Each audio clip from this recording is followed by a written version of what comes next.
¿Qué tal? Les habla Jorge Gestoso. En el programa de hoy hablamos de la economía de Ecuador con el presidente Rafael Correa, quien califica el desempeño de su gobierno en esta área como sin precedentes. Ya tenemos los resultados económicos del tercer trimestre y son realmente espectaculares. Veamos. Crecimiento total del Producto Interno Bruto en el tercer trimestre del 2011, 9%. De una tasa altísima. El petrolero creció 5.12% y el PIB no petrolero, que es el que responde a la política económica, creció 11.24%. Esta es la tasa más alta de que se tiene la estadística. Y esto significa que Ecuador probablemente está creciendo más rápido que China. Un desempeño cuestionado por este ex ministro de Economía. El presidente Correa está ya 5 años en el poder. Él ha disfrutado de una bonanza de recursos que no ha tenido el país en los últimos 40 años. Algunos números que se han podido realizar últimamente demuestran que entre el 2007 y el 2011 es una cantidad muy similar entre el 2006 y 1972. Es decir, la abundancia de fondos es abismalmente distinta. Sin embargo, de eso, los avances en progreso, en crecimiento económico, en empleo, en bienestar, no ha dado los frutos que uno habría pensado con esa abundancia de fondos. El tema del libre comercio, que acaparó la atención del país en los últimos días, genera opiniones encontradas.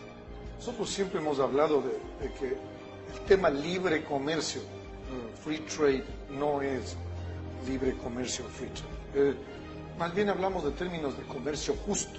Yo diría que los tratados de libre comercio se podrían denominar tratados de libre despojo. Eso es lo que realmente dan a las grandes corporaciones la facultad de ir y despojar a muchos países de América Latina. Ecuador debe tener un TLC con Estados Unidos. Es su principal mercado y seguirá siendo su principal mercado.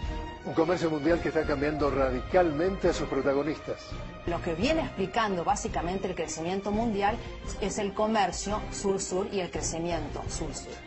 Y en el cual China es un protagonista central en nuestra región. No se puede entender América Latina hoy si no entendés la relación de América Latina con China. Punto. El efecto de los programas sociales ya está documentado en estadísticas. La otra cosa muy importante en Ecuador es que hubo un aumento del salario mínimo real por un 6.4%. Es decir, no solamente las familias tienen más empleo, sino que tienen más ingreso. Pero mientras que la inversión pública muestra avances sociales, el sector privado plantea cuestionamientos. El entorno en que se están haciendo las cosas no es el más favorable para la inversión privada de largo plazo. Las empresas están ganando mucho dinero ahora por el crecimiento económico, pero tienen sus dudas, tienen sus aprehensiones, sus incertidumbres sobre qué va a pasar en el mediano plazo. Y ahora Ecuador, entre sus retos de futuro, enfrenta un tema clave: la educación. El año pasado dimos 1.070 becas para que se estudie en el exterior, que es más de los últimos 11 años de becas que se han dado. Y este año, con el presidente de la República, llegamos a la definición que sea ilimitado el número de becas para estudiar en el exterior. ¿Y qué dice la gente en la calle de cómo está su bolsillo? Peor que antes, igual. Un poco mejor, un poquito mejor.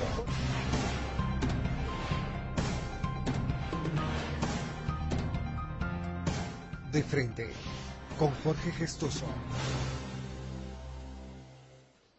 Señor presidente Rafael Correa, una cálida bienvenida al programa. Gracias, Jorge. Muy contento de verlo nuevamente.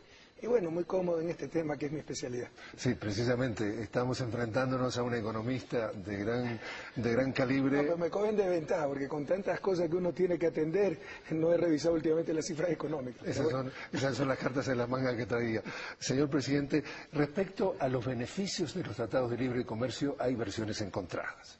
Nosotros siempre hemos hablado de que el tema libre comercio, free trade, no es libre comercio o free trade.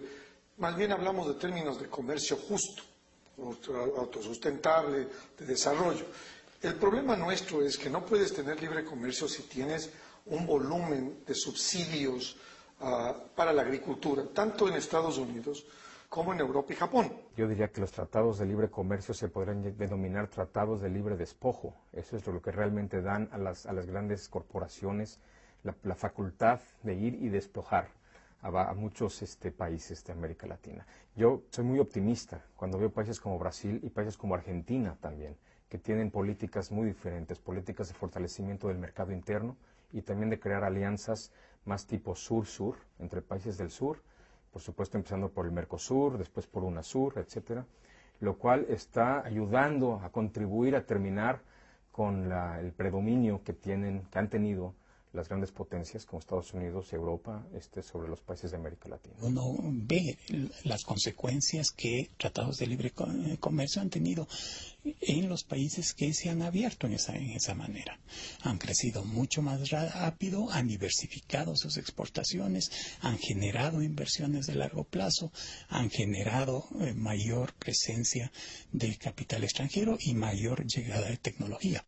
Señor presidente, esta semana hubo una visita oficial, una delegación oficial a Bruselas, en donde se estaba de alguna forma reiniciando el diálogo, retomando el diálogo para explorar la posibilidad de hacer un tratado de libre comercio con Europa. ¿Por qué usted cree que sea beneficioso un tratado de libre comercio de Ecuador con Europa o con otros bloques comerciales? Un tratado de libre comercio no va a ser beneficioso con Europa ni con nadie. Ya superemos esos mitos, esos dogmas, esas falacias que nos quieren imponer en función de ciertas visiones y algunas veces ciertos intereses. Y yo veo que se sostienen cosas que no tienen asidero empírico. Y esto no es que me lo han contado. Yo he hecho mis estudios econométricos al respecto. Por ejemplo, que los países que se han abierto han tenido más rápido crecimiento. Eso no es verdad.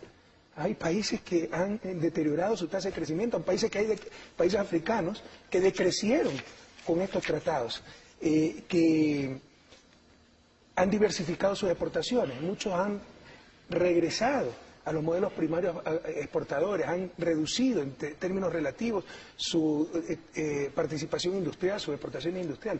Entonces es una serie de cosas que no son necesariamente correctas, que no están sostenidas por la evidencia, que no se sostienen con evidencia empírica. Probablemente en algún país habrá ocurrido eso, pero no es la generalidad. Y mire, si es que es tan fácil como esto.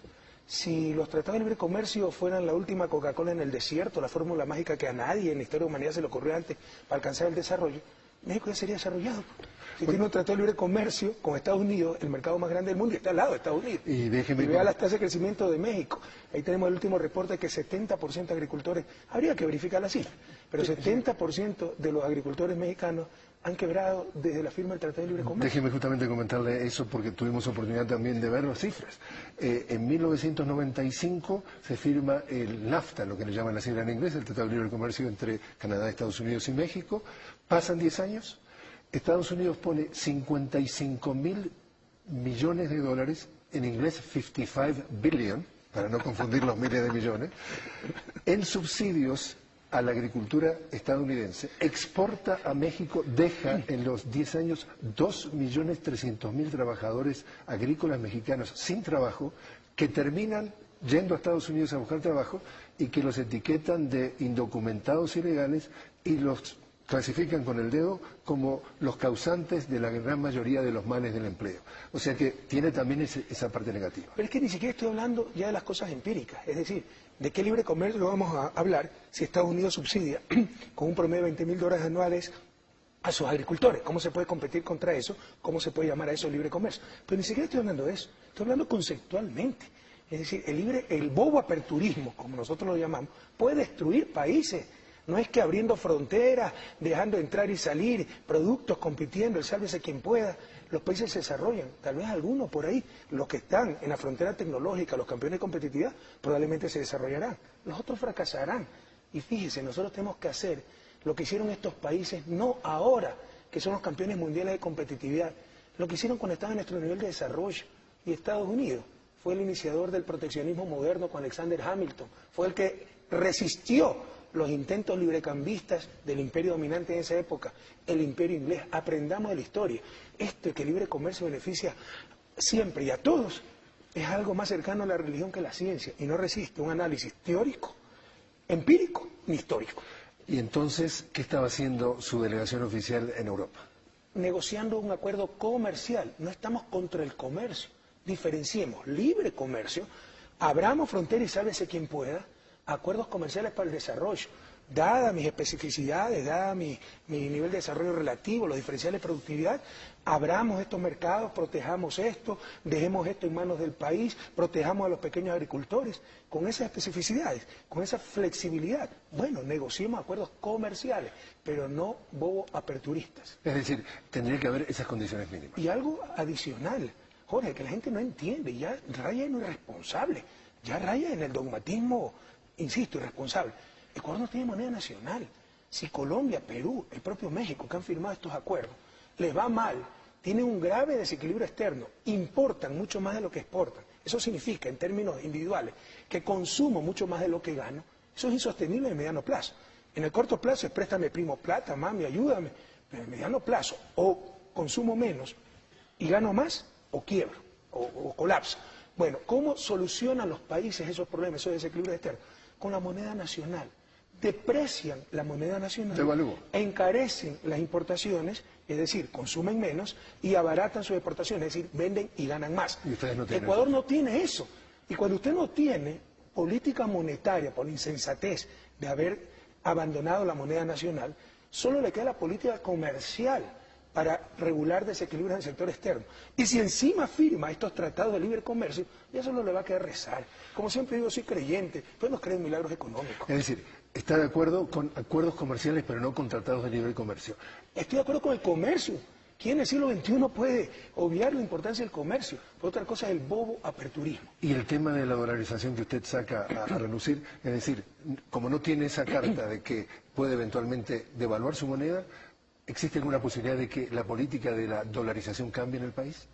No, salir de la dolarización sería suicida. Pero tenemos, por supuesto, precisamente por eso, tomar acciones y políticas en función de la rigidez del sistema dolarizador, que tiene algunos beneficios, controla la inflación, nadie lo niega, pero tiene grandes perjuicios y grandes restricciones. Una de ellas es no tener mecanismos para equilibrar problemas en el sector externo. Entonces tenemos que tomar decisiones en base a esa realidad. Pero como decimos en Ecuador, tras cuernos palos. Nos metieron a la dolarización, renunciamos a la política monetaria y ahora también quieren que con el bobo aperturismo renunciemos a la política comercial. Esa es la fórmula del desastre, es un suicidio social anticipado. Quiero compartir con usted que tuvimos la oportunidad de entrevistar a Deborah James. Ella es experta en el tema de la Organización Mundial del Comercio, quien nos describe precisamente en pocas palabras las dificultades que enfrentan los países en desarrollo a la hora de intentar firmar acuerdos comerciales. Porque Estados Unidos es uno de los principales que no está dejando que nadie vigile si los servicios financieros, las regulaciones de la OMC, que fueron parte de la causa de la crisis financiera, y si debemos revisar quizás un poco de esas prohibiciones en contra de las regulaciones. Ecuador, al revés, está promoviendo las regulaciones. La regulación, y que hay que tener un reviso, ¿no? Lo que dice Deborah James es muy claro. Ella dice, cuando los países se reúnen en el G20, en el grupo de los 20, el discurso oficial es que tenemos que ser cuidadosos, tenemos que regular, por ejemplo, las finanzas de la banca mundial, que Deborah identifica como la causa de esta crisis global, pero cuando llegan a la Organización Mundial del Comercio, los mismos países cambian 180 grados el discurso y dice, hay que desregular el comercio. Y según ella, dice, desregular el comercio significa para nuestros países en vías de desarrollo emergentes, posiblemente la ruina, por ejemplo, de algunos sectores. Tiene toda la razón, Débora. ¿Quiénes son los G20? ¿Los países más competitivos o menos competitivos del mundo? Entonces a ellos les va a convenir por hoy predicar lo que nunca practicaron, el libre comercio. Porque no ha habido país más proteccionista y más cerrado que Estados Unidos, que Inglaterra cuando le convino, que Alemania. Todos ellos se desarrollaron con la teoría de Friedrich List, que además nos dicen que Friedrich List se la aprendió de Alexander Hamilton, las ideas básicas de la industria infantil, proteger el sector industrial hasta que tenga capacidad para competir. Entonces, ¿quiénes son los G20? ¿Los menos competitivos o los más competitivos? Probablemente si yo estuviera en el G20, fuera el campeón mundial de competitividad y no me preocuparan mucho los pobres del mundo, también predicaría el libre comercio. Entonces, pero si fuera pobre, ¿no?, como lo somos, sería una torpeza aceptar esas mentiras. Entonces, presidente de Ecuador sale en un viaje como puede ser a Turquía, como puede ser a España, y se encuentra con un vecindario internacional en donde las reglas de juego son extremadamente difíciles para nuestros países, porque el terreno no está liberado. Y entonces la pregunta, señor presidente, sería... Pero ¿por qué? Cuidado. A ver, no le entendí bien la idea, pero cuidado. Europa sí ha practicado el libre comercio, pero subsidiando también a su sector agrícola. Por eso es que no... Con Trump.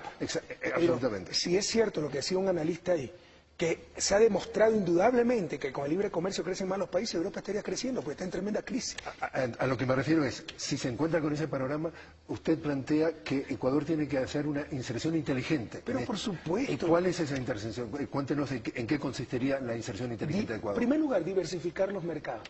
Teníamos concentrado 60% de nuestro mercado externo en Estados Unidos. Hemos avanzado muchísimo, creo que estamos en 30%. En primer lugar, diversificar los mercados.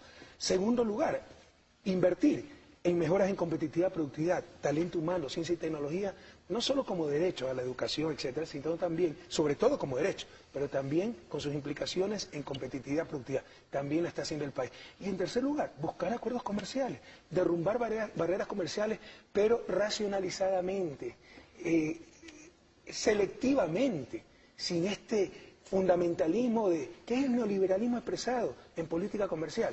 Derrumben todo y estamos en el mejor de los mundos. No, podemos estar en el peor de los mundos. Precisamente, hablando de inserción inteligente, China ha hecho una cosa que no han hecho muchos de los países, que es no firmar tratados de libre comercio. ¿Qué opina al respecto? No, temo que es lo contrario. China tiene muchos acuerdos de libre comercio firmados. ¿De libre comercio? Sí, pero ahora que es uno de los campeones mundiales en competitividad, no necesariamente por tecnología, que él tiene ya en alto grado, sino también por una importante, con todo respeto, explotación de la fuerza laboral china. Tiene mano de obra muy barata. Entonces, ahora que nadie le puede competir a China, ahí sí firma tratados de libre comercio con todo el mundo. Pero vea, pues hace 20 años, cuando China estaba invirtiendo muchísimo en universidades, en su sector industrial, en su sector agrícola, se abrió pues al libre comercio. Precisamente estábamos hablando de China, que está jugando un rol importantísimo en el comercio mundial y también en nuestra región. Y, por ejemplo, tuvimos oportunidad de hablar con el señor Gonzalo Paz, de George Washington University, y él define así la relación de América Latina con China hoy. No se puede entender América Latina hoy si no entendés la relación de América Latina con China. Punto. ¿Qué tan importante es China hoy para la vida de Ecuador y para la vida de América Latina? Es importante. No es lo único importante, pero por ejemplo hasta en eso hemos recibido críticas. Cuando vendíamos 60% de nuestras exportaciones totales, no solo las petroleras, al mercado norteamericano y no recibíamos nada a cambio, ahí sí estaba bien. Ahora que vendemos 50% de nuestras exportaciones petroleras a China y está invirtiendo en Ecuador más que en ningún otro país en la región y está financiando importantes obras de desarrollo, y está dando crédito, etcétera, ahí se está mal. ¿Por qué está mal? Porque vendemos 50, no sé, porque unos son amarillitos y los otros son altos, colorados. Así son nuestras élites de novistas, ¿no? Pero antes vendíamos 60% de nuestras exportaciones totales a Estados Unidos, no recibíamos nada a cambio, ahí no había crítica. Ahora que, porque estamos vendiendo la mitad de nuestras exportaciones petroleras a China, a cambio de la inversión más grande de la historia, de las más grandes de la región para un país pequeño como Ecuador, a cambio del financiamiento de importantísimos proyectos de desarrollo, ahí sí está mal, cuando estamos recibiendo muchísimas cosas a cambio. Además que no estamos regalando el petróleo, lo están comprando y a buen precio. Una de las cosas que ustedes dicen que le cuestionan al presidente Correa o al gobierno es China está ayudando a financiar el tema de las hidroeléctricas, el tema de la minería, incluso el tema del presupuesto, pero dice el señor presidente pone énfasis en la soberanía. ¿No le está vendiendo la soberanía a China al tener tanta relación comercial, tanta dependencia? Porque nos financian las hidroeléctricas, estamos claudicando en la soberanía. Ya caen en el ridículo. Y por el contrario, están reconociendo la confianza que a nivel mundial presenta el Ecuador. Pero como es China, ahí está mal. Por si acaso, China financia a Estados Unidos. Entonces, Estados Unidos también está claudicando soberanía frente a China. Los críticos dicen que hubo un aumento que viene fundamentalmente del sector público del país y que está financiado por China. Fíjese las críticas que le hacen a su gobierno. El entorno en que se están haciendo las cosas no es el más favorable para la inversión privada de largo plazo. Las empresas están ganando mucho dinero ahora por el crecimiento económico, pero tienen sus dudas, tienen sus aprehensiones, sus incertidumbres sobre qué va a pasar a mediano plazo. Entonces, en estos momentos debería haber una gran inversión privada para aprovechar la infraestructura más grande, para poder ampliar las fábricas, la producción, etcétera, y eso no se está dando. Entonces, señor presidente, ¿cómo contesta a quienes apuntan a que hay mucho más crecimiento en el sector público, que el sector privado, si bien crece, no crece a la misma proporción. ¿Por qué no despega? Ahí hay algunas inexactitudes. Yo no comparto que no hay inversión privada. Que me muestre las cifras Walter Spurrier. En todo caso, lo que sí es cierto es que hay una importante inversión pública. Eso no es malo, eso es bueno. Tenemos el coeficiente de inversión pública, producto, más alto de América Latina, cerca del 14%. Ha habido periodos en que toda la inversión pública y privada ha sido 14%, incluso llegó al 13% en los años 80. Hoy, la inversión total, por eso no concuerdo con Walter, supera el 30%, cuando los estudios dicen que el 23-25% es necesario para mantener el crecimiento. Estamos muy por encima de esa tasa de inversión, de ese coeficiente de inversión PIB. Esas son buenas noticias.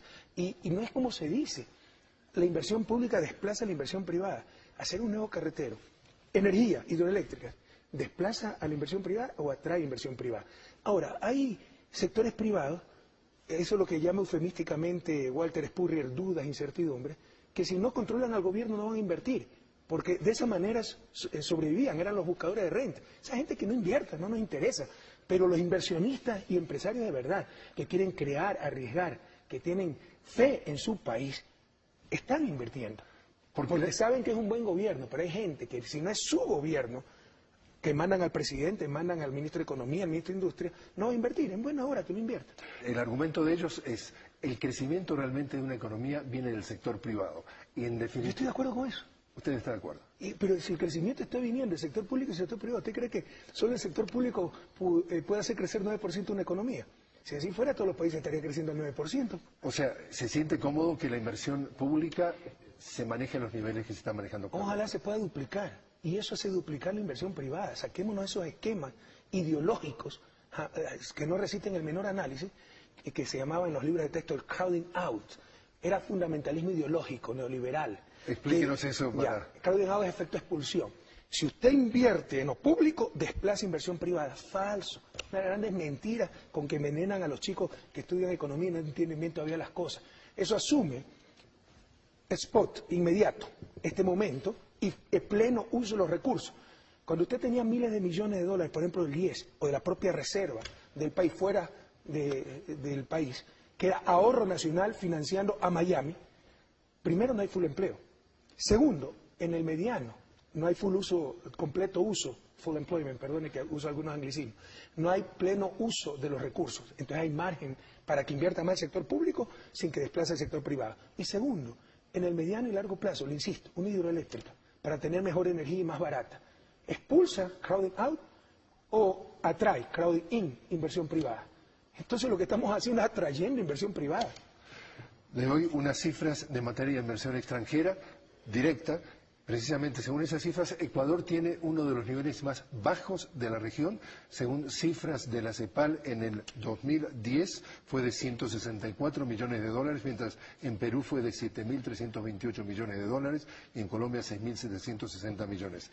En Ecuador, según CEPAL y el Banco Central Ecuatoriano, en el 2010 la inversión extranjera directa fue de 164 millones y entre enero y octubre del 2011, 386 millones de dólares. Entonces, ¿qué está haciendo el gobierno, el presidente Correa, para cambiar esta situación? Pero, para que vea la inconsistencia y la cifra. Si eso es cierto, es mentira lo de China. Porque entonces, ¿cómo llamamos a toda la inversión china?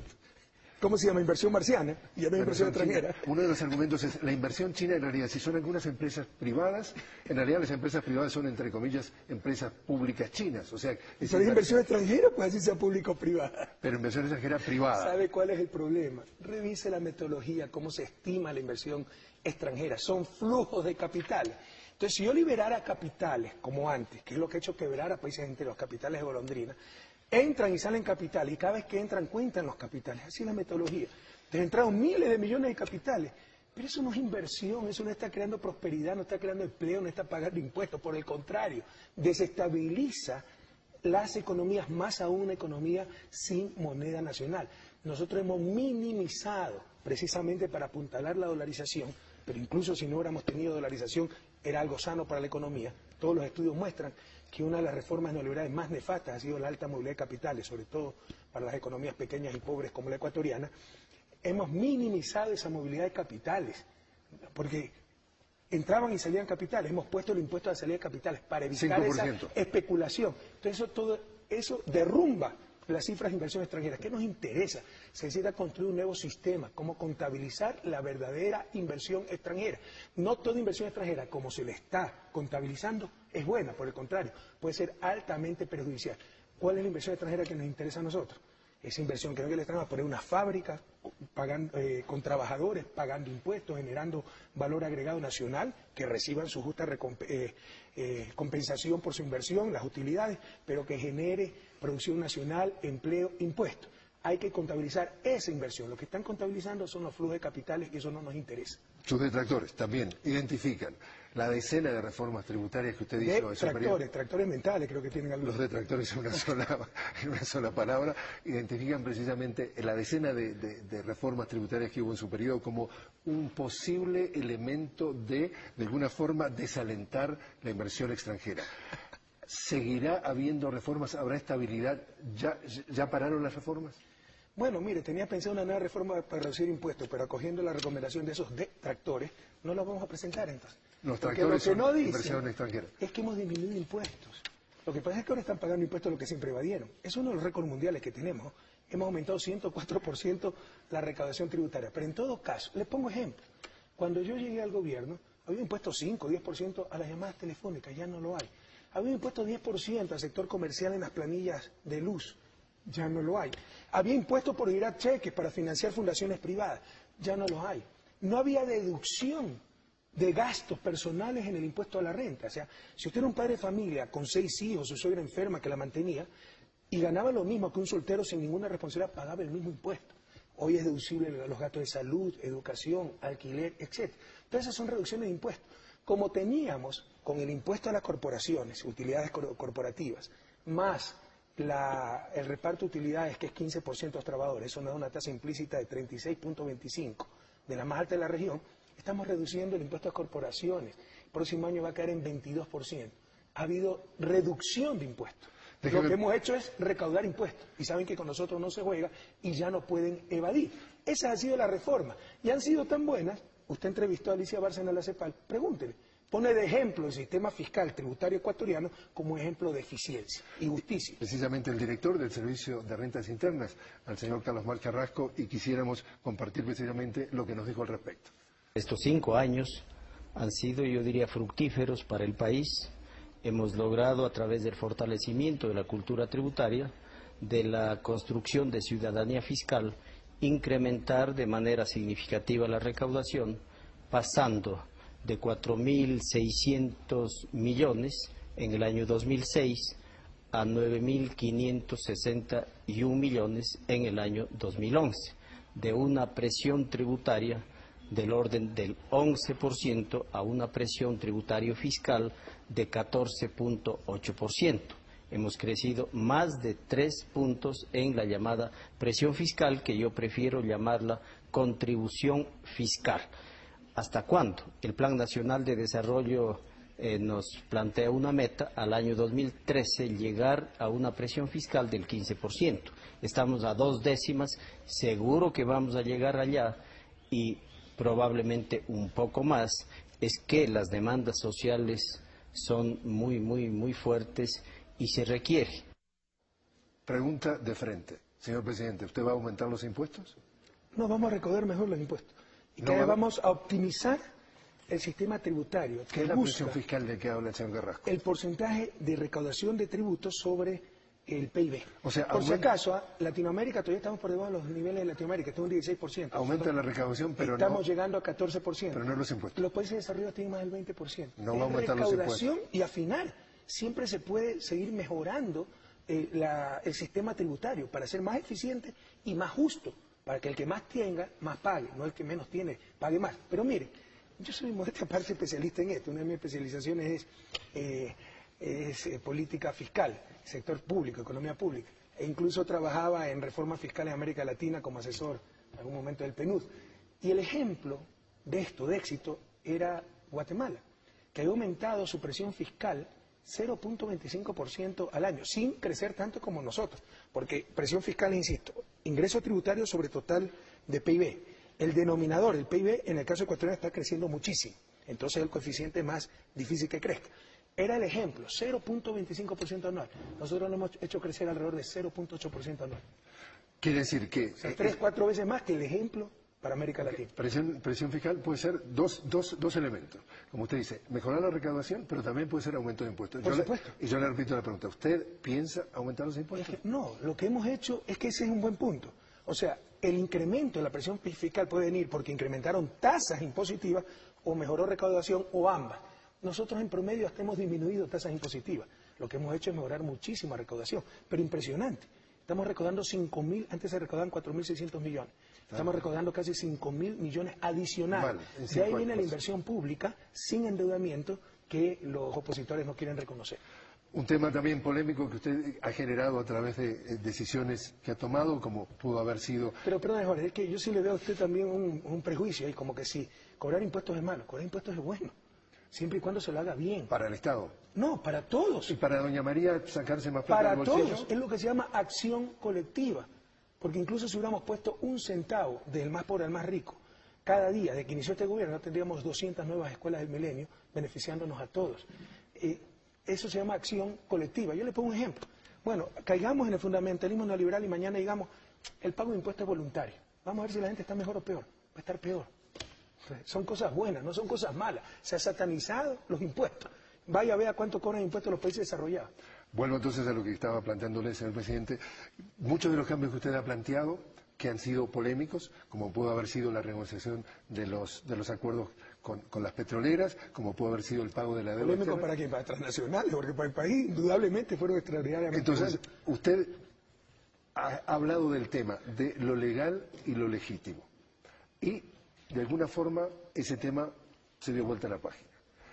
Ha quedado entonces, digamos, la jurisdicción judicial, las leyes de este país establecidas en forma definitiva, o puede haber temor de que el señor presidente Rafael Correa vuelva con esa disyuntiva de qué es legítimo y qué es legal y que se cambien las reglas de juego sobre la marcha? Si se refiere a la deuda externa, era ilegítima e ilegal. Si se refiere a leyes impuestas por el Fondo Monetario como la ley de transparencia fiscal, que ilegalizó la inversión, es decir, nos impuso que el gasto público podía crecer solo 3% anual, así sea para hidroeléctrica, para refinería, solo en el incremento de sueldo se vive ese 3%. ¿Qué significaba eso? Si Bill Gates venía y decía, tenga 10.000 millones Ecuador para que financie lo que quiera, le tenemos que decir, no, muchas gracias porque rompemos la ley, va a superar el 3% el incremento del gasto. ¿Cuál era la economía política detrás de estas leyes legales, pero ilegítimas? Ahí tengo un ejemplo de ilegitimidad. Que todo lo haga el sector privado y que todo el excedente vaya para servir la deuda, porque era lo único que no tenía límite. Se exceptuaba ese límite, el servicio a la deuda. Entonces, ahí tiene un ejemplo de algo legal, pero ilegítimo. Yo como ministro de Economía, por supuesto, cambié esa absurda ley. Entonces, esto va a seguir cambiando. Estamos en una revolución en Ecuador, Jorge. Estamos reinstitucionalizando el país, pero le he dado ejemplos de la institucionalidad, entre comillas, que existía, que era parecida, con todo respeto, a lo que está viviendo España. La total supremacía del capital sobre los seres humanos. Y estamos en un cambio de época donde aquí la supremacía la tiene el ser humano. Entonces, por supuesto que seguirán cambiando las instituciones, las leyes, en función del ciudadano, del ser humano, de la grande mayoría. Entonces, abogado del diablo, yo soy inversionista, soy representante de la industria privada o inversionista extranjero, y yo tengo temor de que el señor presidente Rafael Correa se levante mañana de mañana y decida qué es lo que él califica como legal o legítimo. ¿Qué garantías le da usted al capital? Como decía Colin Powell, decía, el capital es cobarde y el capital va a donde se le ofrece o garantías a la mejor oportunidad. ¿Cómo de alguna forma llevarle calma a quienes dicen el señor Rafael Correa, presidente del Ecuador, puede ser imprevisible? Los capitales cobardes que huyan nomás con su cobardía. Los capitales nerviosos, como siempre digo, que se tomen una Valium. Y lo que usted me dice, para la gente que razonablemente tiene sus preocupaciones por la propaganda que nos hacen del populismo, el dictador, la inestabilidad, que pregunta, pues, ¿qué empresario real, bueno, ha perdido plata en este país? ¿Y a quién? Oiga, la mayor incautación, para que usted vea la hipocresía y la doble moral, usted sabe que el pecado capital para inversionistas es incautar su propiedad. La mayor incautación de bienes privados en la historia de este país, ¿sabe cuál es? La incautación de depósitos en la crisis bancaria del 99, hecho por el gobierno más ultraneoliberal de la historia reciente, la democracia cristiana de Osvaldo Hurtado, de Yamil Maguad y todo su combo, Mauricio Pozo, etcétera. Entonces, esa es la hipocresía. Ellos son los que incautaron bienes privados.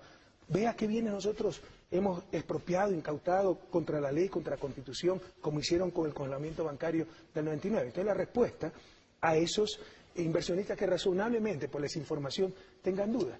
Pregúntele qué empresario honesto, que ha cumplido con la ley, ha perdido en este país. Pregúntele qué empresario honesto está en desacuerdo con las reformas que hemos hecho. Porque otro ejemplo de ley legal pero ilegítima era la tercerización laboral. ¿Sabe lo que decía la tercerización laboral?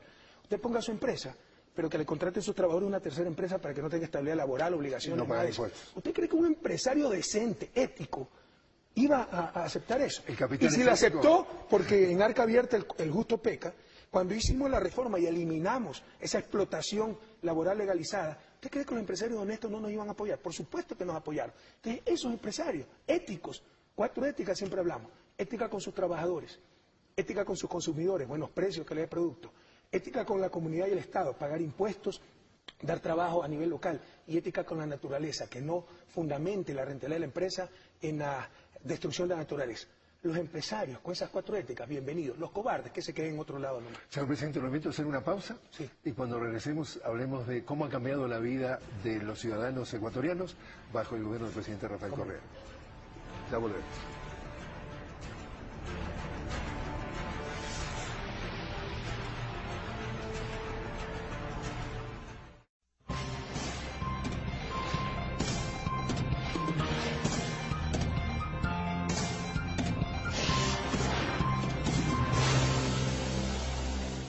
La otra cosa muy importante en Ecuador es que hubo un aumento del salario mínimo real por un 6.4%. Es decir, no solamente las familias tienen más empleo, sino que tienen más ingreso.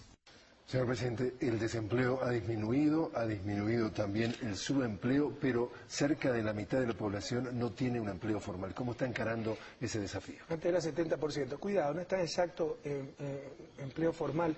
Puede ser empleo formal, pero no tiempo completo, muchas veces voluntario, aquello, ¿no? Yo trabajo solo part-time, etcétera. Pero en general tenemos un grave problema estructural de empleo. Pero antes era terrible, pues hay grandes avances. Primera vez que la mitad de la población está plenamente ocupada. Modestia aparte. Esto también es dificilísimo lograrlo. Hemos destrozado los paradigmas ortodoxos y neoliberales. La economía ortodoxa es supuesta teoría, ¿no? Neoliberalismo es ideología. Ahora, dentro de la ciencia y la economía ortodoxa también hay mucha ideología, pero bueno, en principio son las cosas teóricas que se enseñan en las aulas de la Facultad de Economía. Hemos destrozado esas cosas. ¿Qué nos dice? Si usted quiere aumentar empleo, disminuya salario. Nosotros hemos aumentado salario. Hemos mejorado la calidad del empleo. Hemos incrementado la afiliación al Seguro Social 1 millón de personas, o sea, prácticamente 40% más. De 1,5 millones, 2,5 millones. En nuestro gobierno. Y tenemos las tasas más bajas de desempleo de la historia del país y de las más bajas de la región. Y otro punto importante, en el segmento anterior alguien decía, y los países que han firmado estos tratados de libre comercio han crecido más. En el caso ecuatoriano, el crecimiento se debe al consumo interno, por la capacidad de compra que tienen las familias, porque ahora el ingreso familiar, con el incremento del salario mínimo, etcétera, cubre más del 90% de la canasta básica de consumo de una familia, algo sin precedentes en la historia ecuatoriana. Brasil está haciendo lo mismo, es desarrollando el consumo interno, el mercado interno. Mire, salimos a la calle y mire lo que nos está diciendo la gente.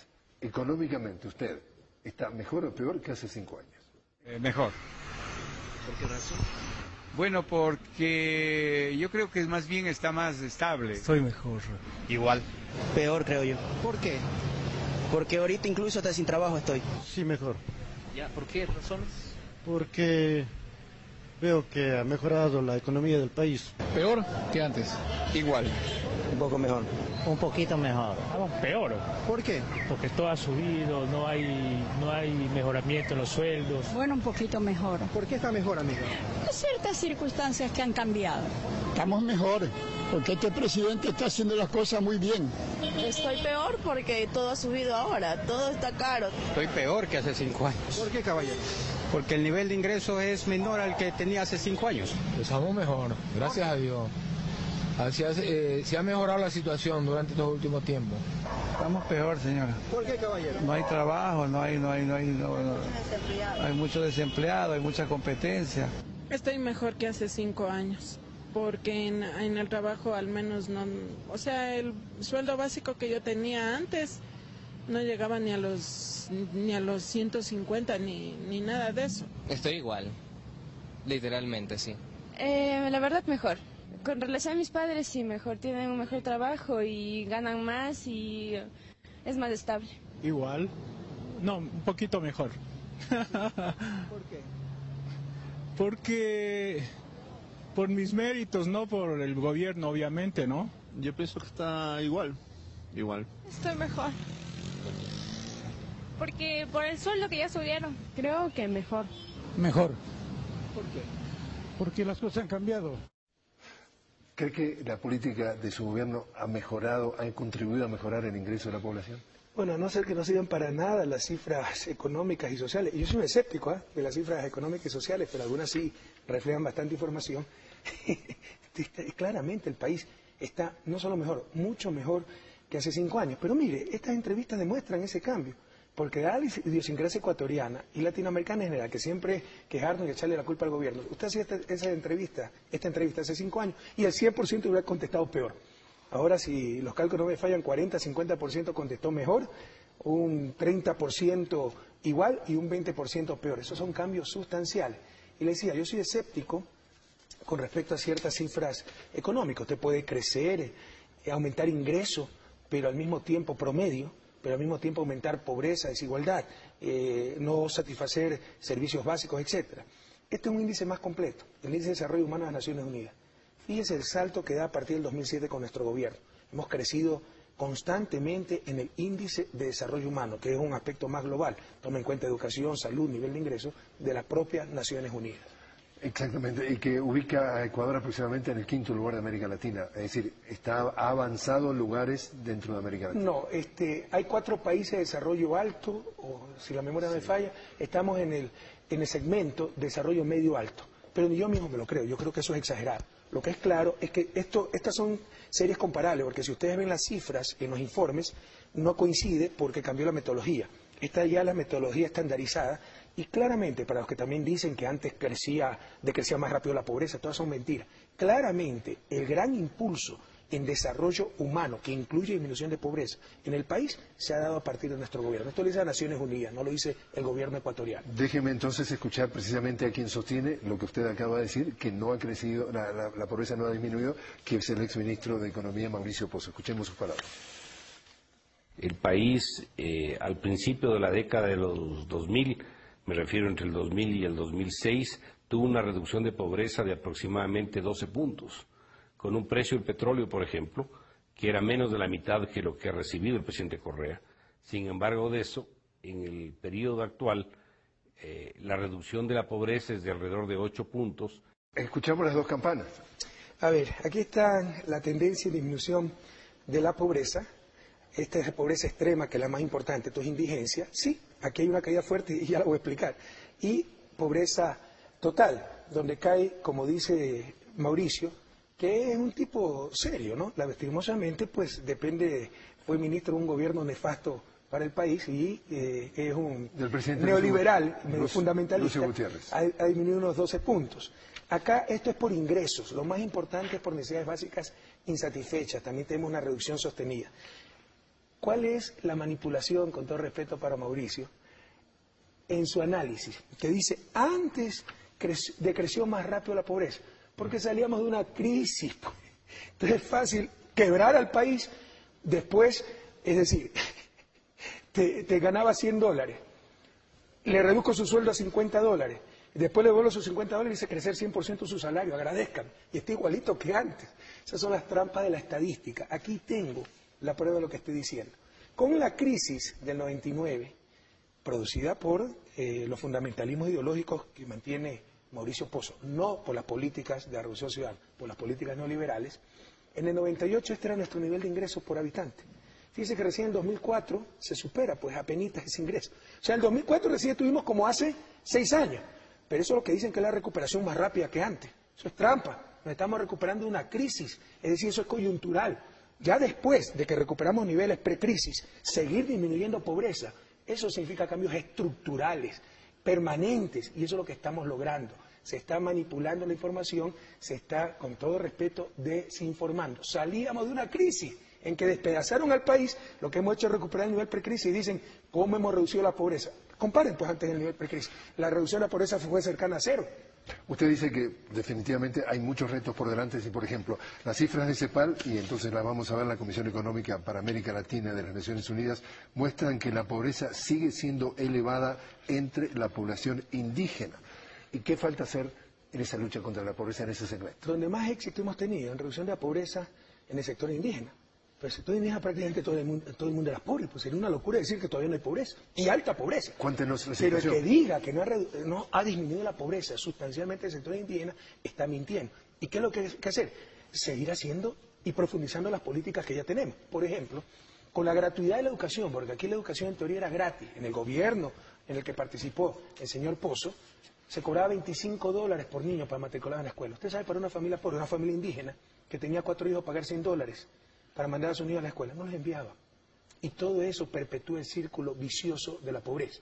Hoy, no solo que no pagan los $25, esa familia indígena se da libros, se da los uniformes, hay incentivos, y la matrícula nos ha explosionado. Tenemos medio millón más de estudiantes en el sistema público.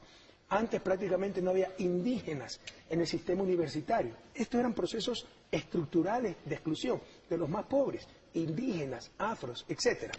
Bueno, hoy esa tasa de matrícula nos ha crecido exponencialmente, donde más ha crecido en el pueblo indígena y en el pueblo afro, porque ahora la educación superior pública es absolutamente gratuita. Esas son medidas concretas para hacer salir a los pueblos indígenas, a los pueblos afro, a los pueblos montuyos de la pobreza. Le hablo ahora al señor presidente y al estadista latinoamericano. Coincide en toda América Latina que la pobreza está asociada con 2 factores: la mujer, el indígena y el área rural. Coincide sí. También aquí. Y afro. Exacto. Sí, la pobreza en América Latina tiene rostro de mujer, tiene rostro indígena y afro, y tiene rostro rural. Eso es claro. Un gran desafío.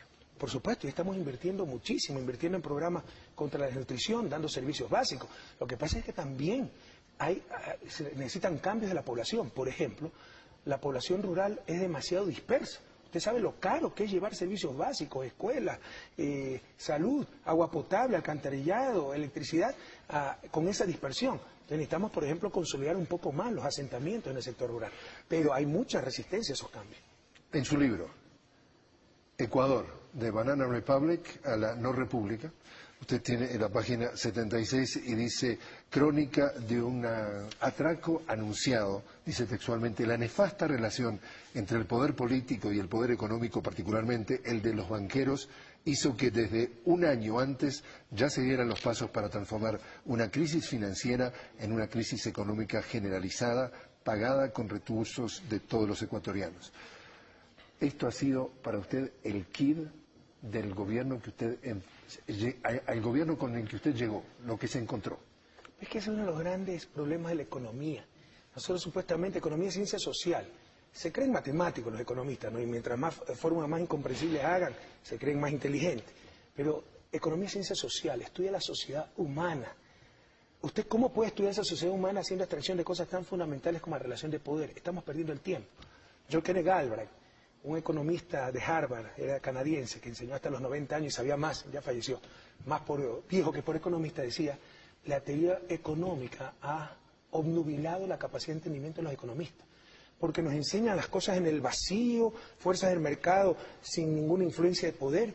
Detrás de toda esta relación de poder, el gran mal, el gran problema civilizatorio del siglo XXI, la raíz de la crisis en Estados Unidos, en Europa, es la supremacía total del capital sobre el ser humano. Eso es lo que vivíamos antes de nuestro gobierno. Esa es la revolución, cambio radical, rápido de las relaciones de poder en función del ser humano y de las grandes mayorías, no de los capitales. Y el ejemplo que usted me da es exactamente aquello.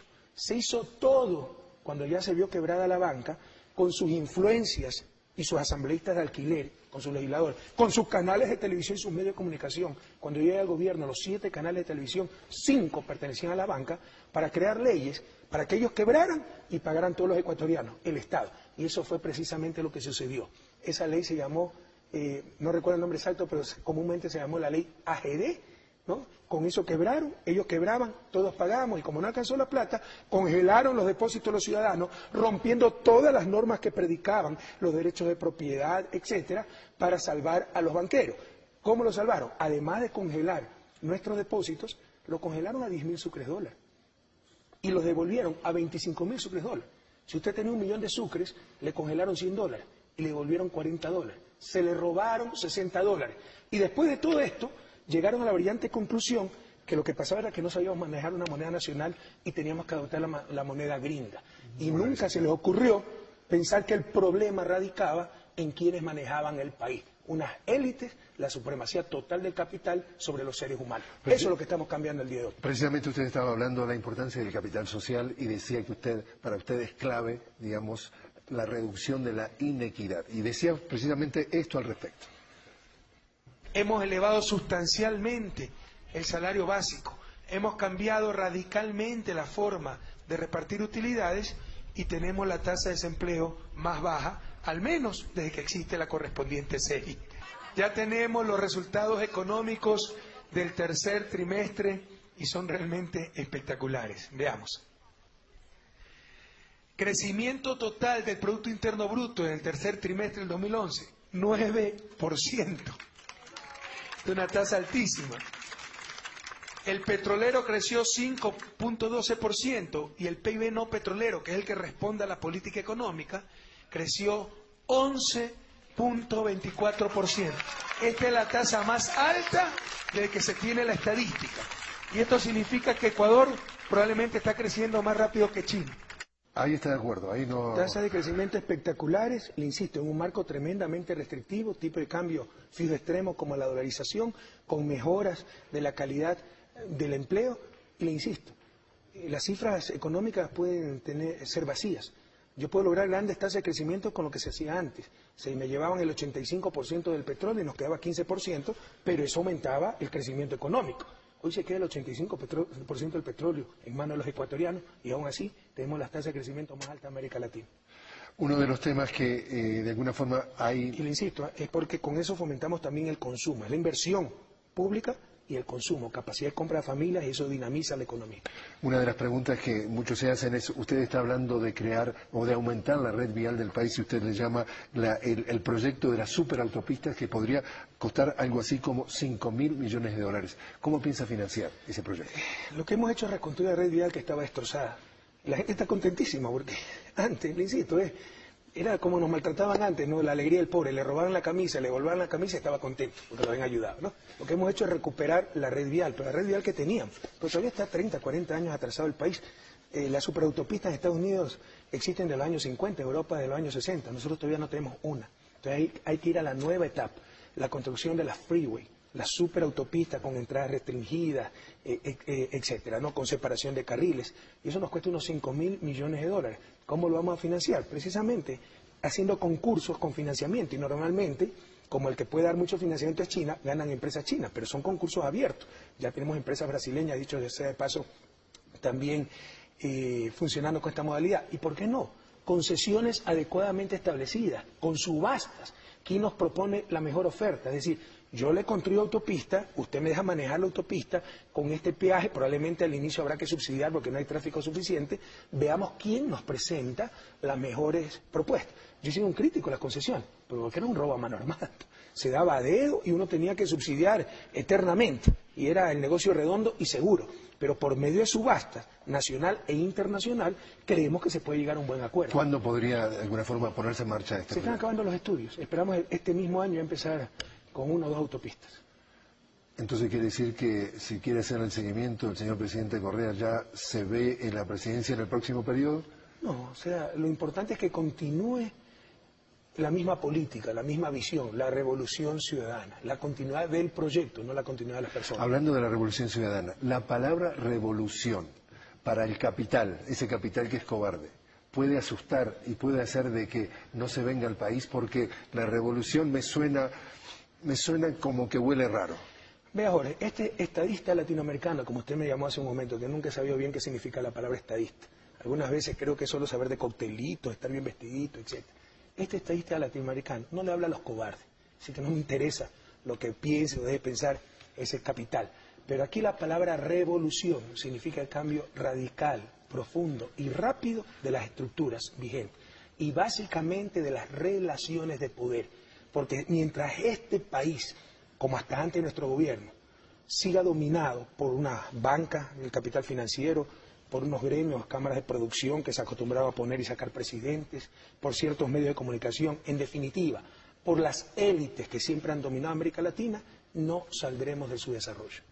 Lo invito, señor presidente, a hacer otra nueva pausa y hablar, cuando regresemos, del futuro del Ecuador.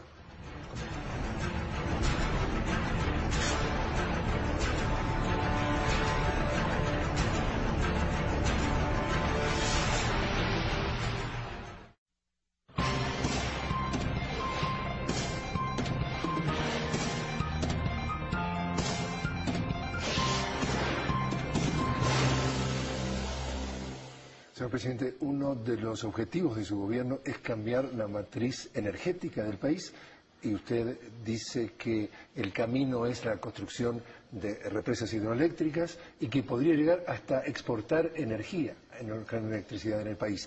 ¿Qué tan importante es ese camino? Extremadamente importante. Esta es la falsa prudencia. Lo que decía Mauricio Pozo, el gasto público, lo que siempre dice, no lo dice esta vez. Bueno, el gasto público no es malo, es bueno si se hace bien. Y por no hacerlo, hoy gastamos mucho más que si hubiéramos hecho gasto público oportuno. ¿Por qué? 40% tan solo, cuando llegamos al gobierno, de nuestra producción eléctrica era de origen hídrico, energía limpia, renovable.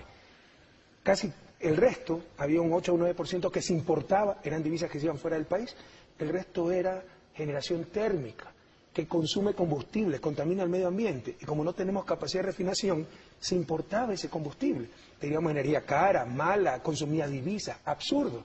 Con la inversión que hemos hecho en hidroeléctrica, esperamos que en el 2016-2017 más del 90% de nuestra energía sea de origen hídrico, siempre se requiere como respaldo algo térmico y otra clase de energía, si estamos desarrollando energía eólica e incluso estamos estudiando proyectos geotérmicos, y nos vamos a convertir, y esto es un cambio estructural en la economía ecuatoriana, los que siempre hablan de salir de la economía extractivista, esto es salir de la economía extractivista, nos vamos a convertir por primera vez en la historia en exportadores de servicios, en este caso servicios energéticos y más aún, energía limpia.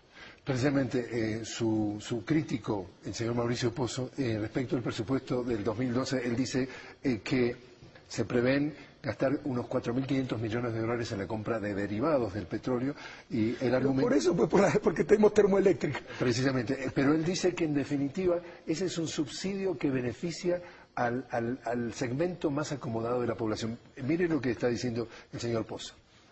Hay muchos estudios que demuestran que el 80% del beneficio de los subsidios, sobre todo de los derivados del petróleo, es para el 20% más rico. Es decir, es un subsidio para los ricos. Pero políticamente subir la gasolina en el Ecuador o el gas, por ejemplo, de consumo doméstico, siempre ha sido un problema. Inclusive en el pasado se le atribuye a que muchos gobiernos cayeron por intentar subir el precio del gas. Pero yo creo que el presidente Correa, con el poder político que ha ganado, con el apoyo que todavía mantiene, si hay alguno que podría resolver este problema de los subsidios, es él mismo. Pero si eso le va a representar un costo político, sobre todo en el año 2012, que es un año electoral, lo más probable es que no lo va a tocar. Es, según el señor Pozo... Estoy totalmente de acuerdo con Mauricio. ¿Quién puede negar que el subsidio a la gasolina, el subsidio al gas es ineficiente? Que subsidiamos al pobre y al rico lo subsidiamos más que al pobre. Subsidiamos a la madre soltera, desempleada, y subsidiamos a Álvaro Noboa tal vez para que caliente sus piscinas. ¿Quién puede negar eso? La pregunta es, yo puse ese subsidio. Si es tan fácil sacarlo, ¿por qué no sacó él cuando era ministro de Economía? Son cosas extremadamente complicadas, con costo político. ¿Acaso eso es satánico decirlo? Por supuesto, uno tiene que ver el costo político, la fractura social que eso crea, ver si hay otras formas de intervenir para corregir el problema. Y eso es lo que estamos haciendo. Precisamente, con asesoramiento uruguayo, ya estamos creando la base de datos para que ojalá este año empecemos el plan piloto, si seguimos en el gobierno que venga pueda continuar con este programa, para que todos los ecuatorianos tengan un cupo de gasolina, pero el que va más allá de ese cupo ya compre la gasolina a su real precio y no gastemos pues. Entonces, No subsidiemos el 4x4, 8 cilindros, de que todos los días se va solito de su casa a la oficina y no coge transporte público, no lleva vecinos en el carro para ahorrar combustible, pero y así racionalizamos el subsidio a la gasolina. Entonces, todos esos programas están avanzando. Algo similar para el gas. La idea es tener una cantidad de gas por familia mensualmente y evitar pues que el rico nos caliente su piscina utilizando 20 cilindros subsidiados por mes. Para darle un poquitito de perspectiva a la audiencia que de repente nos está viendo de otros países, y usted me corrige, y por allí me corrige, algunos datos. Ecuador invierte o gasta 4.500 millones de dólares en comprar derivados del petróleo y los subsidia y los vende en 1.500 millones. Es decir, hay nos cuesta unos 3.000 millones de dólares. Pero cuidado, no todo es consumo de los hogares, que era lo que se refería a Mauricio. Se subsidia la gasolina, hay mucho desperdicio. Se subsidia el gas, hay mucho desperdicio. Pero también es consumo de las termoeléctricas, es un gran consumo. Y con todas las hidroeléctricas vamos a disminuir sensiblemente ese subsidio. Entonces la pregunta que hace el exministro de Economía, el señor Pozo, es, dice, el presidente Correa tiene un capital político, es el hombre que, según usted mismo, tiene un gran apoyo popular. ¿Por qué no invertir su capital político y mostrar que el señor Correa es fuerte y reduce los subsidios o elimina los subsidios? Mire la doble moral, ¿no? Hay que ser fuertes con los ciudadanos, con la pobre madre de familia que compra el gas, pero con los capitales cobardes ahí sí hay que darles confianza, ¿no? Ahí no hay que ser fuerte. Yo tengo una sola moral, señor.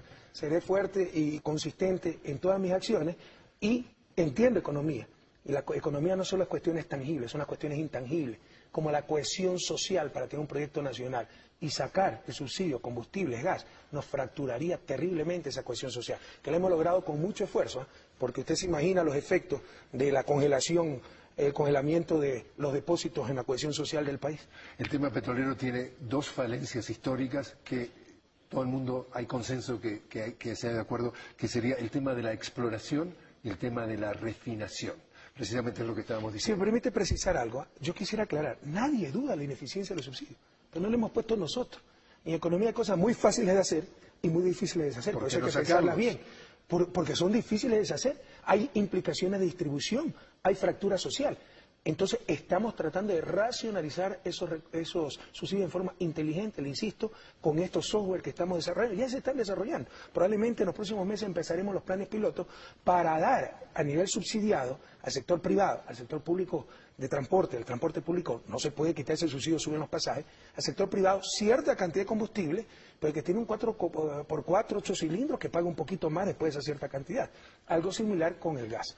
Volvemos entonces a las falencias históricas del tema del petrolero, porque suena raro que un país que produce petróleo, 500.000 barriles por día, tenga que importar derivados del mismo petróleo que vende. Entonces, los grandes desafíos, decíamos, la refinación y la exploración. Me viene a la mente. ¿Usted sabe cuál es el mayor subsidio en la historia ecuatoriana? No es el gas, no es el combustible. Es el neologismo, salvataje, porque se dice el maestro, pero comúnmente se conoce como salvataje bancario. 6.000 millones de dólares. Porque ahí todos estos mensajes de valentía, de fortaleza, no se hicieron presentes para no subsidiar a los banqueros. Y el segundo más grande fue la securitización del año 83, del gobierno también demócrata cristiano de Osvaldo Hurtado, para salvar a los empresarios que se habían endeudado en dólares. Adquirimos la deuda en dólares y nos pagaron en sucre y transferimos más de 1.000 millones de dólares. Porque ahí ese machismo latinoamericano no se hizo presente. Porque quieren hacerse que lo apliquemos ahora, donde perjudica también a los más pobres. Porque si perjudicara a los más ricos solamente, mañana lo tomo la medida. Pero consumen gas los más pobres. Gasolina consumimos todos. Entonces son cosas que hay que tratarlas con mucho cuidado. Pero ahí no fueron machos en esa época. Volvemos entonces a ver por tercera vez. Ya. Lo intentamos por tercera vez. Entonces, pero fue interesante lo que dije, ¿sí o no? Hay que conocer la historia y prohibido olvidar. Hablamos de las falencias históricas entonces. El tema refinación y el tema exploración. Dos grandes desafíos. ¿Dónde está el presidente Correa en esos temas? Cumpliendo esos desafíos, por favor, basta de fundamentalismo. Aquí hay gente que se opone hasta a la exploración minera, exploración petrolera, hasta saber qué tenemos para poder tomar decisiones. Porque ¿cómo usted toma decisiones sin información? Tenemos que explorar nuestro país. El suroriente todavía está totalmente inexplorado en cuanto a petróleo. Prácticamente todo el país está inexplorado en cuanto a minas. Hay que explorar, si quieren pongamos a discutir la explotación después, pero tenemos que tener la información. Y obviamente otra de las grandes barbaridades, nueva muestra, análogo a lo de las hidroeléctricas. los ahorros caros, como yo los llamo, la falsa prudencia. Por no invertir, hoy ¿cuánto gastamos? Tenemos la irracionalidad de un país, 40 años, exportador de crudo e importador de derivados. Eso significa transferencia de centenas de millones de dólares afuera del país, pérdidas para el pueblo ecuatoriano. Que suena muy raro. Tonto, usted no quiere utilizar la palabra adecuada, pero es tonto, es torpe.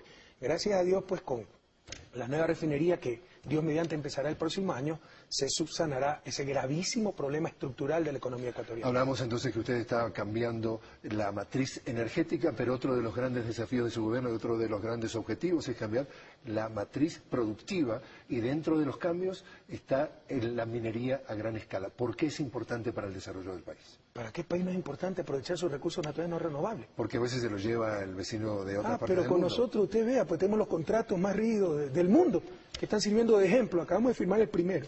Están sirviendo de ejemplo a nivel regional y a nivel mundial. Eso no va a pasar. No, hay peros ecologistas, algunos razonables. Yo no puedo decir que la minería no tiene impacto ambiental, pero todo tiene impacto ambiental. Este C tuvo impacto ambiental. Lo que hay que tratar es ver costo-beneficio, y sin minería no conoceríamos las formas de vida moderna que conocemos, volveríamos a la época de las cavernas, y necesitamos esos recursos, necesitamos ese empleo, precisamente, entre otras cosas, para poder cuidar el medio ambiente. Es que aquí hay mucho engaño social, mi querido Jorge. Como que si la minería es la que contamina. ¿Sabe cuál es la principal causa de contaminación de nuestros ríos? El agua dulce que dicen defender. Las aguas hervidas de las ciudades, que todas las botan a los ríos, porque nunca se ha invertido en alcantarillado, en infraestructura sanitaria. Pero para hacerlo necesitamos centenas de millones de dólares. ¿De dónde los vamos a sacar? Con los recursos de la minería podemos conservar el medio ambiente, porque nos dará recursos para hacer esas obras urgentes. No es que destruya el medio ambiente. La minería inteligente conservará el medio ambiente y nos ayudará a salir del subdesarrollo. Así que ser inteligente, no pensar con las vísceras, sino con la razón y con el corazón. Gran desafío del Ecuador, también consenso que prácticamente un porcentaje importante de su producción está invirtiéndose o apostándose al petróleo.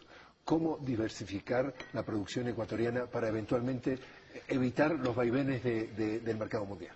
No le entendí bien. Gran parte de la inversión... No, gran parte de la exportación del país, a eso me refiero. Bueno, pero ¿cuándo ha sido diferente? Y por el contrario, el petróleo está perdiendo... Bueno, con incremento de precios en dinero, en moneda, tal vez ha aumentado un poco la proporción, pero por incremento de precios. En cantidad, probablemente en volumen, ha disminuido su participación en las exportaciones. Pero ¿cuál es la solución? ¿Dejar de exportar petróleo? No, la solución es desarrollar otras exportaciones. Y eso es lo que estamos haciendo. Y las exportaciones en nuestro periodo nos han crecido 14%. Y si no contáramos, el 2009 nos habrían crecido, que fue una época de crisis mundial, disminuyó la compra de nuestros productos por parte del mercado internacional. Sin ese año, habrían crecido cerca de 18% de promedio. Las exportaciones, bueno, globales son esas, pero entre ellas también las no petroleras. Entonces estamos diversificando, pero no es soplar y hacer botella. Y los que critican la participación del petróleo, ¿cuál es la solución? ¿Dejar de exportar petróleo? No, es movilizar esos recursos para desarrollar esos otros sectores. Eso es lo que estamos haciendo, entre ellos energéticos. En unos años, dentro de esa participación de exportación, habrá exportación de energía, algo inédito en la historia ecuatoriana. Precisamente, dentro de los resultados, el tercer país de mayor crecimiento en América Latina, Ecuador, con las cifras temporales. Probablemente con las cifras definitivas seamos el segundo, tal vez el primero. O sea, hay optimismo. No, es que realmente las expectativas son mucho mejores de lo que esperábamos. Abogado del diablo, cualquiera es presidente en el Ecuador con este tema de abundancia. Es decir, el señor presidente Correa en realidad lo que es un administrador de la abundancia. Venimos con viento de cola porque el petróleo estaba en $50, ahora estamos en 100. ¿Quién no administra la abundancia? Y entonces es fácil tener... Bueno, yo le pongo un ejemplo, Lucio Gutiérrez, porque vea el 2004, la producción petrolera creció 35%, porque empezó a funcionar el oleoducto crudo pesado y se pudo sacar la producción petrolera privada. ¿Y qué hizo del país? Con su ministro de Economía, Mauricio Pozo. Es falso, mira, ya se le derrumban todo eso, ya nadie les cree. Ahorita el ingreso petrolero será 23-25% de ingreso presupuestario, 60% de ingreso tributario, que lo hemos duplicado, entre otras fuentes, para sacar adelante el país. Renegociamos deuda externa. Lo que antes era el triple en servicio de deuda externa, ahora es la tercera parte. compras públicas mucho más transparentes, nos ahorramos centenas de millones que antes se iban en sobreprecio, coimas, etcétera. Renegociación de los contratos petroleros, antes se me llevaban el 85%, ahora queda aquí el 85% y se llevan solo el 15%. Entonces ahí están las raíces. El uso más eficiente de los recursos, 6.000 millones de reserva monetaria en Miami, financiando al primer mundo, y nosotros prestando por otro lado el 7-8%, además de no tener recursos para desarrollarnos, pagando centenas de millones de dólares en servicio de deuda cara. Entonces, es la optimización, es mayor cantidad de recursos por esta optimización, renegociación de contratos petroleros, mejor recaudación de tributos, disminución de gastos ilegítimos como servicio de deuda externa y optimización en el uso de recursos. Venga acá la reserva y que sirva para desarrollar el país, no para desarrollar a Miami. En el programa anterior que tuve la oportunidad de... Pero que sigan tratando de deslegitimar, ya nadie les cree. Es insostenible lo que están diciendo. Porque otra de las falacias, ahora, perdóneme, nunca ha habido un precio de petróleo tan alto. Falso. Confunden, no son comparables los valores. Los $40 del barril de petróleo a inicio de los 80 es más en valor presente que los $100 actuales. Si quieres, saque cuenta. Otro de los temas que hablamos precisamente en el primer programa que tuve la oportunidad de conversar con usted y que estábamos de acuerdo era la importancia del tema de la educación. Decíamos, América Latina está viviendo un momento muy importante, un boom económico, pero el panorama mundial exige una competitividad cada vez mayor con el resto del mundo y necesitamos capacitar precisamente a nuestra gente. Y tuvimos la oportunidad de hablar precisamente sobre ese tema con el señor René Ramírez, que nos dijo esto. El año pasado dimos 1.070 becas para que se estudie en el exterior, que es más de los últimos 11 años de becas que se han dado. Y este año, con el presidente de la República, llegamos a la definición que sea ilimitado el número de becas para estudiar en el exterior. ¿En el exterior, qué países del exterior?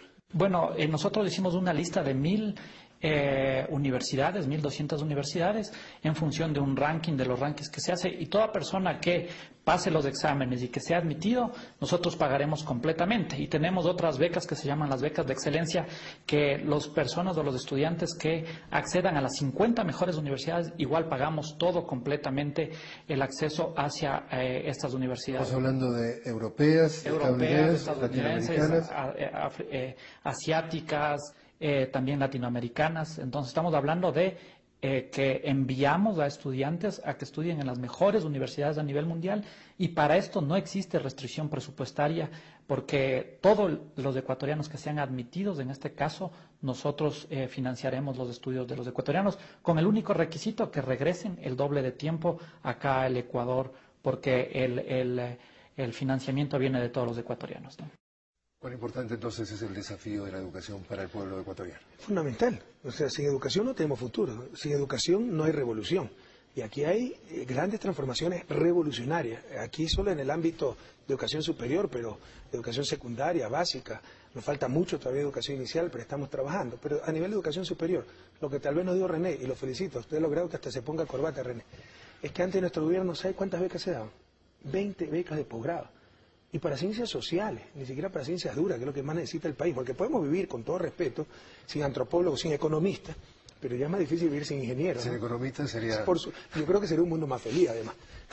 Sí, ciertos economistas, por lo menos, si vivimos sin ciertos economistas. Para algunas partes de otros ex-ministros de Economía, por ejemplo. Hay economistas que no entienden bien lo que es la economía. Pero en todo caso, hoy, el año pasado dimos más de 1.000 becas.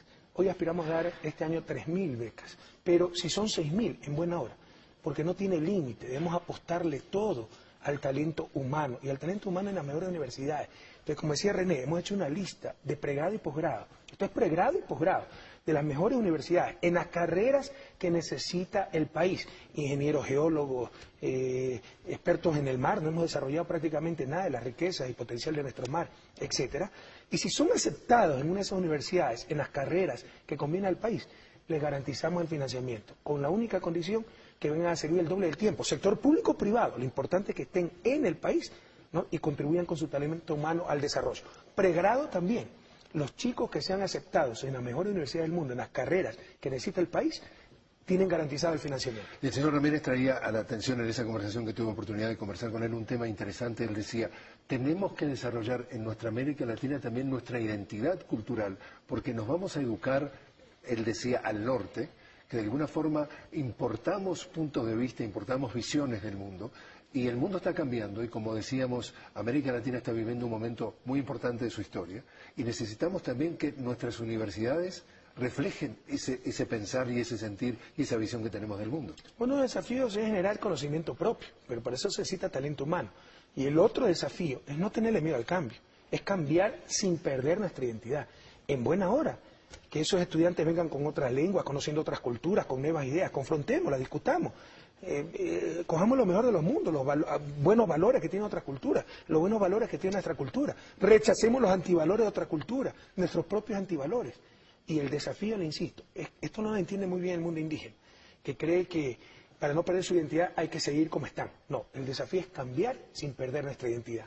Lo invito entonces, señor presidente, porque otra vez se nos ha volado el tiempo y realmente tener un experto en economía es difícil conversar sobre economía. Usted llevaba una ventaja en esta conversación. No, viene desactualizado, así que la ventaja la tenía usted se ha repasado. Pero lo invito gentilmente a hacer el próximo mes un nuevo programa y seguir discutiendo temas claves para la vida del país. Encantado. Me gusta hablar de estas cosas con nuestros aciertos, con nuestras limitaciones, pero es bueno que se discutan estas cosas. Es bueno que se presenten argumentos, que se argumente honestamente, inteligentemente, porque algunas veces hay simplismos intolerables. Por ejemplo, los TLC, que si no firmamos los TLC somos unos grandes idiotas. Vean, pues si Estados Unidos en nuestra etapa de desarrollo firmó TLC. Señor presidente, otra vez, muchísimas gracias por haber estado con nosotros. A ustedes, gracias por habernos acompañado. Los invitamos a un próximo programa de Frente. Hasta entonces.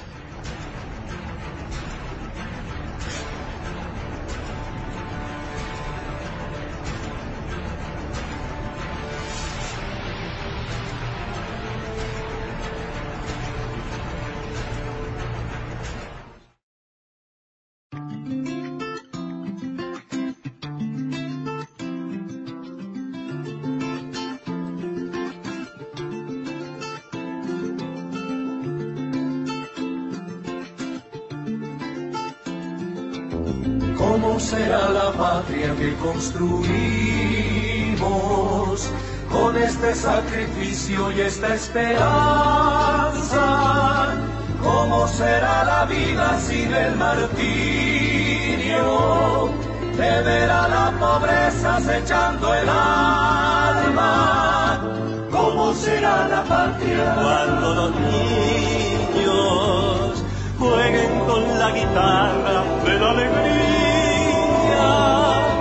Debemos consagrarnos toda la vida para que no anochezca a mitad del día.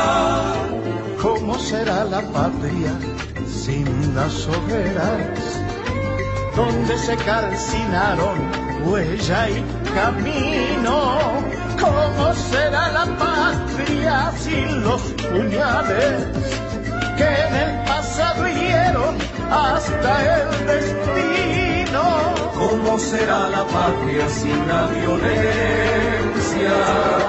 ¿Cómo será la patria sin los traidores?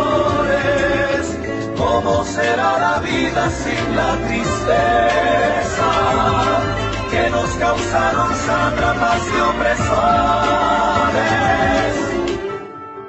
Mi sueño, desde la humildad de mi patria morena, es ver un país sin miseria, sin niños en la calle, una patria sin opulencia, pero digna y feliz, una patria amiga, repartida entre todos y todas.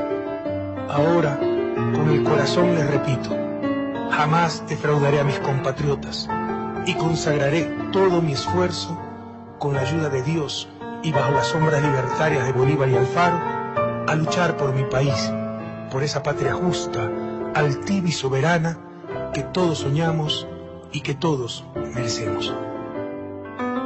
Esa será la patria, mi compañero, patria de nuestros hijos, luz de lealtad, patria, tierra sagrada en cada sendero, donde nunca faltemos a la verdad. Esa será la patria, país canela, y en el sur de justicia y de igualdad. Nunca nos faltará la fe de Manuela, y de dignidad. Esa será la patria que conquistemos, patria de mi ternura y de mis dolores. Nunca más la miseria, nunca el olvido, nunca más agonía en tus tricolores. Patria de dignidad y luz combatiente, patria de juventud con alas al viento, patria por siempre libre e independiente.